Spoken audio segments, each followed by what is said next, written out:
Minister has a busy morning, but nevertheless, he has indicated that he would like to engage with the audience, and he has readily availed himself for a question and answer session. So we're very happy to take a few questions from the floor, and maybe I can start the Q&A session now. If you can keep your questions short, and if I can invite you to introduce yourself before you pose your question. So can I have the first question, please?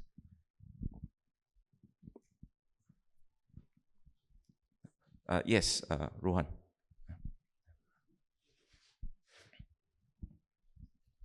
Are there microphones around? Yeah, it's coming up. Thank you, Minister Shanmugam. Would you be kind to share with us the impact of the Gaza conflict in Singapore and in the region? What is the global impact it is creating outside Gaza, and how does governments and how should governments respond to mitigate the threat? Because many of the developments in the Middle East is now affecting regions beyond the Middle East. Thank you very much for your presence. Thank you, Minister. Thank you, Rohan. I'm not qualified to speak about the rest of the world, but speaking a little bit about Singapore and maybe based on some knowledge on this region, I would say you can look at the impact at least on three levels. First, at the macro level across society, there is a sense of partly helplessness, but also a sense, I would say, of revulsion at the scale of the civilian lives being lost through very, what appear to be very directed and targeted actions against civilians. The Palestinians being herded into smaller and smaller spaces, and the attacks on the West Bank, and the further actions that are being taken. I think fair to say across religious and racial groups, there is a very high degree of negative feeling, revulsion, I would say, towards that. Then, if you go down to the second level, survey after survey shows that the Muslim communities in the region are even more affected. They pay greater attention, and they follow events much more closely, but they also are very angry about what's happening. At the third level, which would then be directly relevant to, say, someone like me, the transition from that to people wanting to do something violent about it, either by going over to the Middle East or doing something in Singapore. We have seen some of it. Singapore is perhaps slightly different from other places because we have, as you know, Rohan, powers to order the detention of people even as they are thinking about these things. I can sign an order detaining. To my significant concern, I am ordering the detention of persons as young as 16 and 17. Not that many. Still, you can count them in the fingers of one or two hands. But the fact that, we are picking up 16-year-olds and 17-year-olds tells you that there is a growing feeling, a significantly growing feeling. It's obvious. So there is the threat of terrorism and people wanting to take things into their own hands. I am sure that feeling is perhaps greater in the other countries, but it's not an insignificant feeling within Singapore. So I would, in broad terms, put it in these three levels, but don't underestimate the feelings that non-Muslims, particularly younger people, have as to the events that are taking place and how they view Israel. mean, in my lifetime, one of the most significant shifts that I've seen in neutral public opinion is how Israel has been viewed as a beacon of democracy and a shining light, and as the underdog, which is being unfairly targeted, to now a completely opposite picture. And that change has taken place in a period of something like 40 years or so. Anthony?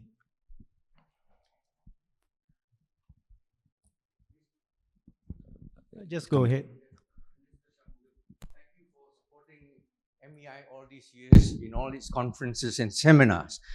I have a follow-up question to Rohan, and that has to do with Indonesia. We recently had a speaker from Indonesia Policy Tank, Rico Masbun, who is a graduate of RSIS under Ambassador Barry Desker. And he tracks the opinions of Indonesians. And what is quite remarkable is the percentage of Indonesians, probably younger, their thoughts of Israel is changing quite radically, almost to the 50% level. How do we take into account of that? Because Indonesia is very important to us and to the Middle East. Thank you. It's one facet, albeit a very important facet, of what I've just described. I did say that in the region, the feelings are probably deeper, and I'm surprised it's only at 50%. I would have expected it to be more. And this is a country with a population of 270 million. And 98% of whom are Muslim.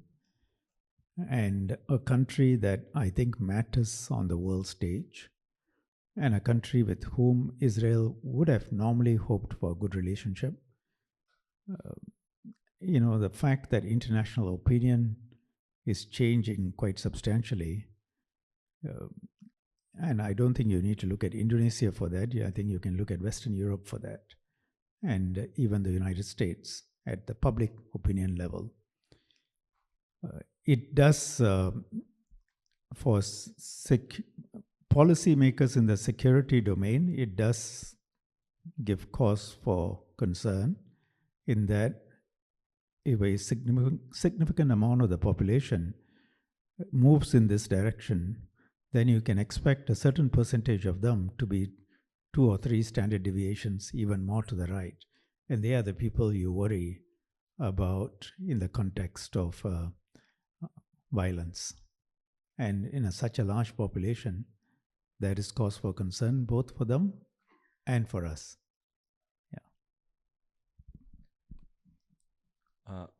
Ma'am?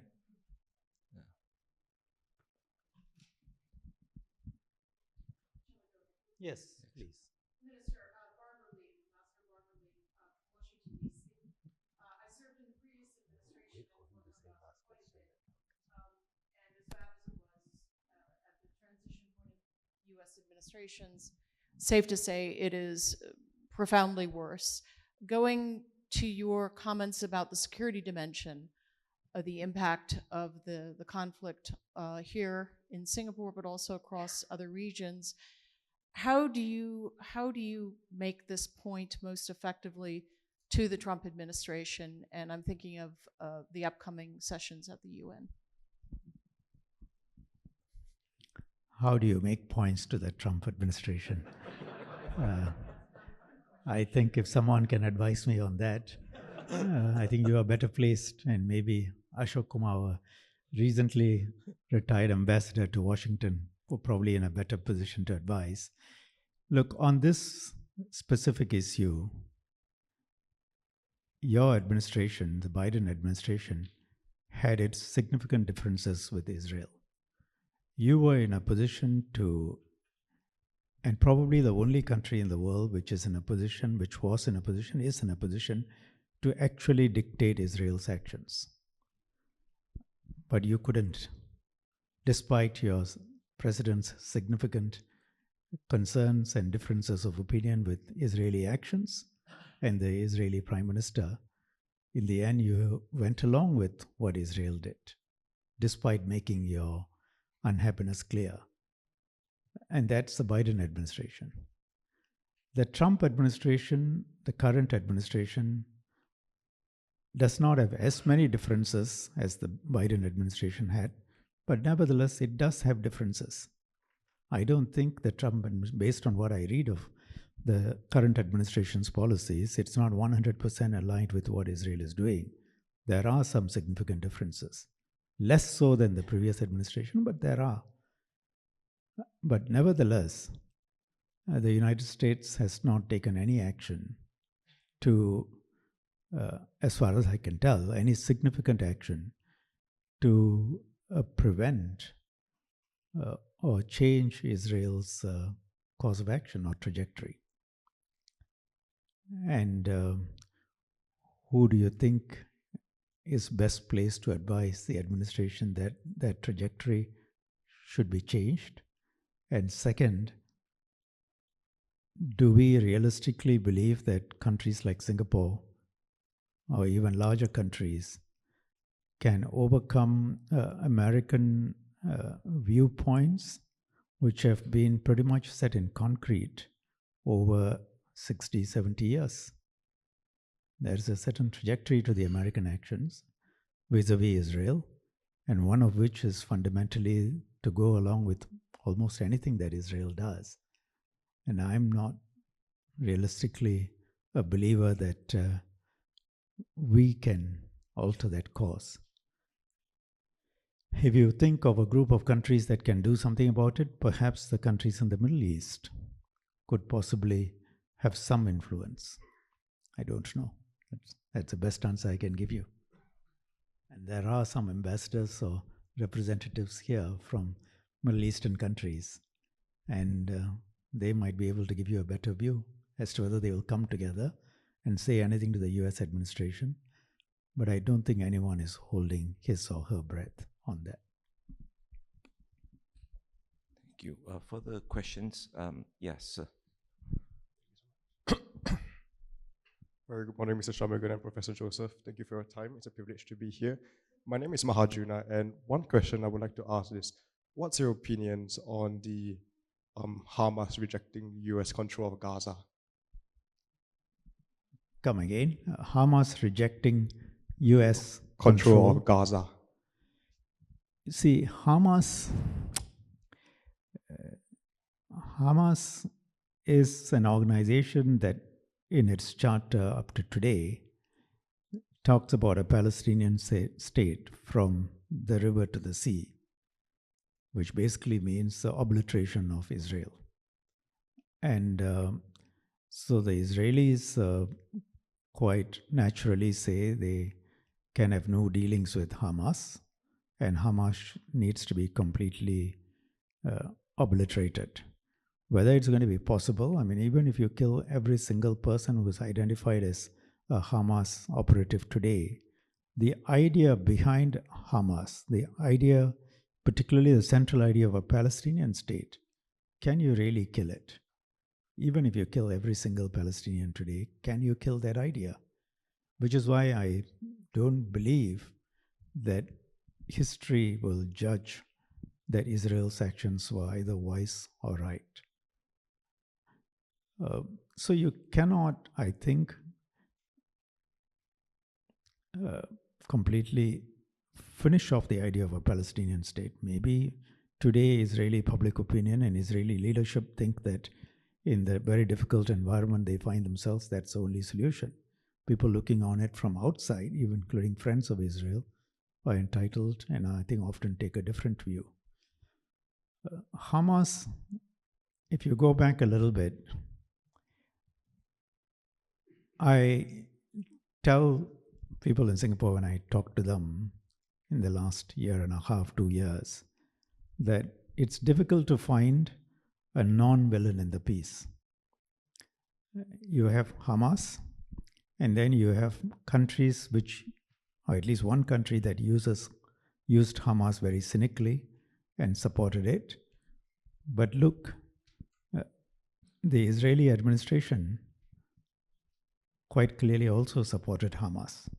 Because as long as Hamas was alive and controlling Gaza, Israel could say, look, this is a terrorist organization in charge of Gaza, and how can we have a two-state solution? It's a completely cynical calculation, but cynicism was not restricted to Israel. It's also on the part of Iran, which openly, I think, believes that the more people who die in Palestine, the weaker US and Israel will be. And from Iran's calculation, I'm not sure that Palestine or the lives of Palestinians is the most important thing. It is really the leadership of the Islamic world.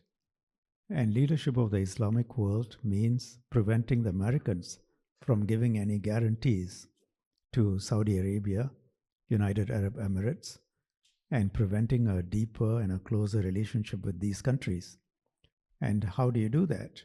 By putting the Palestinian issue front and center in everybody's minds, which will then derail any possible greater cooperation between Saudi Arabia, UAE, others in the region, and the United States, which would then, in the Iranian calculations, make Iran a more central actor, a more powerful actor. So whether you look at Hamas, whether you look at Israel, whether you look at Iran, it's difficult to find heroes in this picture. Everyone has his or her own cynical calculations. And I think no one has really seriously tried to have a just solution for the Palestinian question. Okay. In the interest of time, I'm going to take two final questions from the floor, and then I'm going to have the last question. So at the back there, one, and over here, there's a question as well. Hi, good morning, Minister. My name is Fayaz.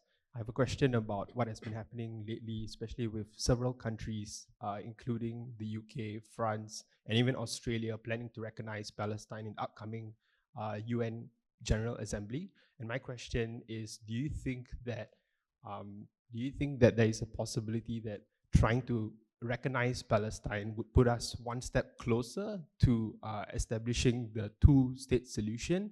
And if so, what conditions must be met in order for countries, and more countries, including Singapore, to recognize Palestine formally? You need to divide actions between those which are purely performative and those which are going to have some impact. So I think Europe or European countries recognizing Palestine is probably in a different order from, say, a country like Singapore recognizing Palestine. But let's say for the time being, some countries in Europe recognize Palestine. Do they have the power to alter the course of actions in Gaza or the West Bank? I mean, I said just now, there's only one country that probably can have, that has that power, and that's the United States. I don't think Europe has that power. I don't think the countries, Middle Eastern countries around Israel have that power. They may have some influence on the United States, but only the US can alter this course. And even then, I'm not sure that it can completely do so, given its own political realities within the United States. And the fact that Israel might just say no to the United States too. So then you have to ask whether recognizing Palestine today immediately, where there is no viable government and there is no viable two-state solution, hurts or advances the Palestinian cause. You recognize what counteractions do you expect, and how do you think that it's going to actually change facts on the ground. My suggestion to you is it's not going to change it in favor of the Palestinians. It's likely to harm them even more, realistically. You need some physical space which Israel is doing its best to prevent. You need a population which now in the current actions seem designed to, destroy a large part of that population or move them out of Gaza. And 3, you need a viable government. And I don't see either the Palestinian Authority or anyone else today having the wherewithal. What it really means is supporting the Palestinian Authority, giving them legitimacy, and building them up to a stage where they can govern. But again, the fact on the ground, I think, prevent the international community from doing that. So international community, you have one group which will have nothing to do with Israel, and Israel will of course ignore them as well. Then you have a second group, countries which want a just solution but are friendly to Israel. I think today Israel's administration largely ignores them too. And then you have the United States. Sir, Carl. Minister, thank you for your remarks. I just have one question related to this one. There have been calls for Singapore to take a more firm stance, to downgrade or, even break relations with Israel to show our disapproval for their actions. What do you make of this approach? When you talk about breaking off relations, I think you've got to start off with what is in our interests, what are the facts, and what does that potentially lead to, right? And can it change the course of actions? Now, since the 7 October and Israel's actions, I think there is no doubt in anybody's mind that many of them have been wrong. The numbers vary, but probably 60,000 people have been killed. 1/3 of them probably children, reportedly. There's starvation. I think 20,000 have been admitted to centers for malnutrition. You have 60% of the buildings in Gaza apparently destroyed, including 90% of the homes and others, hospitals, mosques, cultural centers. 90% of the population of Gaza, nearly 2 million, has been displaced, and Israel is expanding its military operations even further. Now, I think it's difficult to describe it in words, the misery and the scale of destruction, but at least I think quite clearly this is not acceptable. I refer to what our Prime Minister said in May, and since then more unspeakable acts have been committed. And we, like many others, say, even though it looks like a forlorn hope, that a two-state solution is the only path, and that's been our position for many years, right? And we reiterate it. Supposing we go further, what do you think we can do? Is there something we can do usefully? First of all, it's not that we've been doing nothing and just giving words. Since the start of the conflict, Singapore has delivered many tranches of aid to Gaza, humanitarian assistance. Just a few weeks ago, 12th of August, we delivered our 9th tranche, RSAF, a C-130 transport aircraft, to airdrop humanitarian aid, including medical supplies and food supplies. I think more than $20 million worth of assistance has been sent over to Gaza, and we are among the top contributors. And I'm not talking about per capita, we are among the top contributors in ASEAN in terms of aid to Gaza. And we also work with regional partners, UNICEF, United Nations, RWA, to do what we can to help. And capacity building sounds absurd right now in this context, but there is an enhanced technical assistance package. More than 800 Palestinian officials have benefited from training courses, study visits in public administration, digitalization, public health. We also intend to launch 2 new initiatives next year. We're going to work with Japan to train Palestinian civil police officers. We're going to launch a Young Leaders Program to share our experiences in public administration. And in the longer term, we are committed to contributing to the reconstruction of Gaza once a permanent ceasefire agreement is reached. Now, none of this, these are all real, these are all important. Unfortunately, none of them can be put in a single headline that will attract eyeballs, because this requires explanation and understanding, because this is serious work, this is hard work. Breaking of relations is very easy for people to sell, it's performative. First, if we cut off or reduce ties with Israel, would that be consistent? Because if we did that, we have to be consistent about doing that with others in a similar position. So you got to look around the world. You know, you look at the Syrian civil war going on the last 15 years. Maybe now there's a little bit more peace. More than 500,000 people have been killed. Almost 10 times the number who have been killed in Gaza. 14 million displaced. If you take the approach that you have to cut off ties with people who commit humanitarian breaches, then I think there are many actors in the Syrian civil war who qualify, including those who supply arms, and several of them are P5 countries. To be consistent, we should be cutting off ties with them.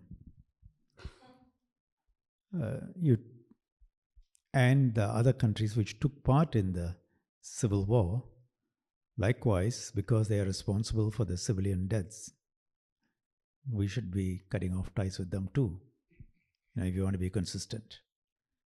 If you take the Yemen civil war, 2015 onwards, hundreds of thousands killed, 5 million displaced, 20 million depend on aid to survive, 1 in 2 children severely malnourished. There are several actors who are responsible or who could be said to be responsible for this. Should we be cutting off ties with all of them? I don't see many calls for that. You look at who they are. They include P5 countries. They include countries in the region. So I'm not pointing to any specific actor, but you can argue it's country A, country B, country C. Do we declare and say we take a policy of cutting off ties with everyone who is in breach of international law? You have the Myanmar civil war, economic collapse, 3.5 million people displaced, 20 million in need of humanitarian assistance, credible reports of the government bombing its own civilians. Do we cut off ties with Myanmar? Or do we cut off ties with the countries which supply them with weapons? You need to be consistent, right? Your foreign policy. Or you take Russia.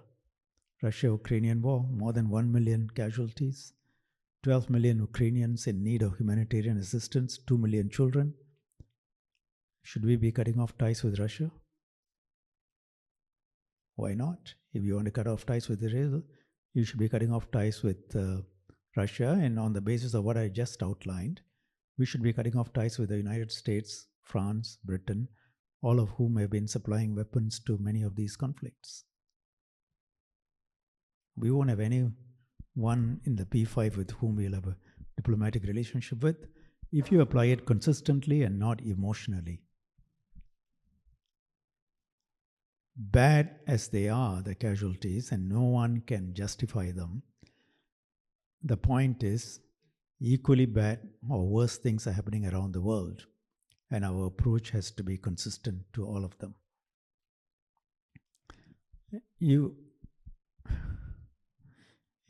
And the second point, so we cut off ties with Israel. How is that going to help the people of Gaza? How does that give us any hope of continuing to speak with the Israeli government and putting forward our viewpoints. We are not the most significant player in terms of Israel government opinion, but we are not completely insignificant because of the long relationship. If we speak, they do listen, as long as we are sensible. It doesn't mean they follow, but at least they listen.